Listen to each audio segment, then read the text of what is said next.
It's fair to say that Destiny was a bit too successful to be written off as a simple proof of concept, but we hope the sequel makes it look like one all the same. These are the top 10 features we want in Destiny 2. Aside from the Sparrow, player-controlled vehicles in Destiny never really landed on solid ground. Their appearances were infrequent and lacking in variety, and their inclusion in PvP was divisive to say the least. We'd love to see Bungie explore the vehicular design space to a much greater extent in Destiny 2. Multi-crewed vehicles are well suited for Destiny's emphasis on team play, and vehicular inclusions in the odd raid encounter would provide an extra layer of tactical depth. For instance, what if two players in a massive tank had to fend off encroaching waves of elites while the rest of the raid battled a boss? Finally, vehicles in PvP are only fun if the player is expecting them, so continuing to designate which queues contain vehicles and keeping it consistent across all maps is a must.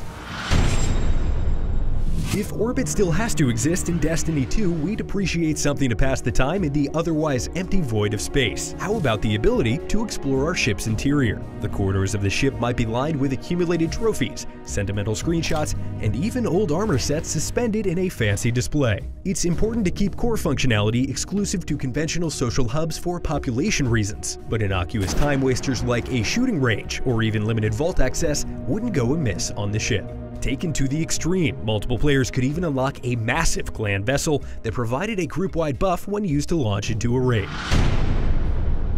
Destiny is one of a handful of games to have an active raiding community and consistent group content to boot. However, the metrics which drive friendly competition and quantify player contribution in the cooperative PvE of other games are mostly absent in Destiny, namely a DPS meter. Frustratingly, a screen showing damage dealt can be seen in-game, but only on some fights after a complete wipe, which means these stats are already being tracked, but aren't displayed in any meaningful way.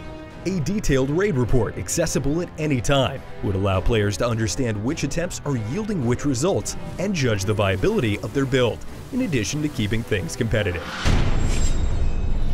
Bungie is no stranger to empowering players with the tools to create their own content. Halo 3 may have popularized their level editor, but the Forge actually predates the Halo series, originally releasing alongside Marathon Infinity in 1996. Creating content faster than the speed at which players consume it in a game like Destiny is a challenge. So why not allow players to forge their own experiences in the interim? Whether designing competitive PvP maps or partaking in wacky ball sports, a Forge in Destiny 2 would give Guardians an extra reason to log on and goof around, no matter the occasion. Transmogrification, or making gear look like other gear, is a beloved system present in many other multiplayer RPGs. Its benefits are numerous and immediately apparent: a vastly increased sense of personalization, greater visual variance amongst player characters, and a reason to revisit outdated content in order to unlock weapon and armor appearances. The only sound argument against transmogrification is readability, or using visual cues to infer details about an opponent's strategy. But if the system is simply disabled in PvP, then Destiny 2 could reap all of the benefits of transmogrification with none of the drawbacks.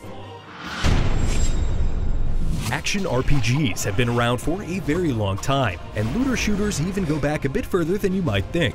But both of these genres have experienced a windfall of innovative features in the last few years. One of the most wide-reaching in its implementation is the procedurally generated dungeon. Diablo 3, Path of Exile, Shadow Warrior 2, and The Division, just to name a few, all feature some variation of procedurally generated group PvE. Scrambling tile sets, enemy types, bosses, loot, and layering on a few challenge modifiers makes for one remarkably replayable game mode. While it had a good run, the original Destiny's expansions were a tad inconsistent in both their frequency and offerings. We would love to see Bungie establish a steady and predictable release cadence with their post-launch content in Destiny 2. And moreover, have a larger and more comprehensive roadmap for the months or even years ahead. As Cade 6 so eloquently disclosed in the Destiny 2 reveal trailer, the vault is gone. So, everything is gone. Your stuff, my stuff, most importantly, my stuff. We say good riddance. As far as inventory management goes, the vault was an unintuitive mess. Items couldn't be sorted or reordered without a companion app or third-party plugin, and space limitations were infuriating. Some progress like the additions of kiosks has been made since launch, but we still expect a fully revamped storage system in Destiny 2, replete with filters, customizable tabs, unlockable space, and drag-and-drop functionality. A truly open world is perhaps the most requested feature by the community for Destiny 2. Understandably, that's a pretty big ask, so if we can't have that, we'd settle for a sprawling endgame zone with abundant and replayable emergent content.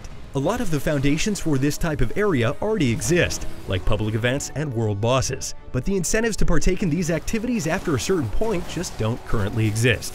Enabling low-stakes PvP in the zone would be an easy way to ramp up replayability, and daily resets on open-world rewards would keep strike and PvP queues populated. Our #1 most desired feature for Destiny 2 was so sorely needed in the original that multiple third-party sites sprang into existence just to supply the demand. We're of course referring to LFG, or looking for group tools. LFG systems in other online RPGs allow players to create or find a group intended for content too specific or challenging for conventional matchmaking. Applicants enjoy the convenience of finding a group without navigating to the Xbox dashboard or a third-party site. And group leaders can ensure that their Fireteam will consist of communicative and appropriately geared players. This functionality is essential for community building and lowering the barrier for entry to endgame content. Hey everybody, James here. Thank you so much for watching, and I hope you enjoyed the video. If you did, I'd like to direct your attention to the Fireteam Chat YouTube channel. It's IGN's destination for all things Destiny and Destiny 2. There you can look forward to guide content, news updates, raid progression streams, and so much more. So for all things Destiny 2, head on over to Fireteam Chat.